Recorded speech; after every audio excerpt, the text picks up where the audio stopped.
Adobe community expert Gary Dufner here. Open up Adobe Premiere Rush and click on Create a New Project button. Click on the video that we just exported from Premiere Pro, and then click on the bottom right button that says Create. Our film has been imported into the timeline. Now we want to add music to this. On the top left is a blue circle with a white plus sign in it. Let's click on that, and then click on Audio.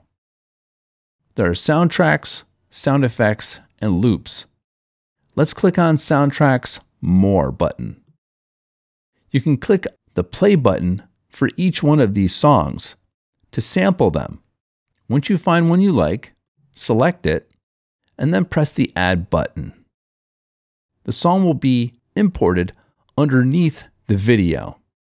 Click on the scroll on the bottom and bring the scroll out to the right to make the film smaller so that we can cut the music.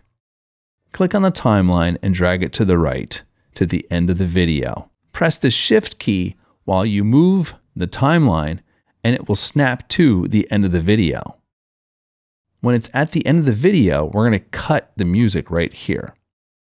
On the left, there's a scissor icon. Let's click on that and it will cut the audio. Select the audio on the right side and press Delete.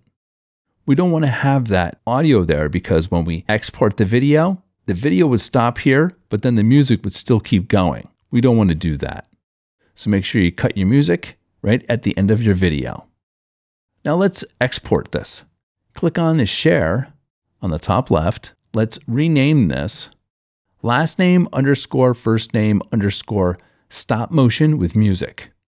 We're going to save to, let's click on that link right there, and click on Desktop. We're going to choose the desktop to save it to, and you can always move it after that.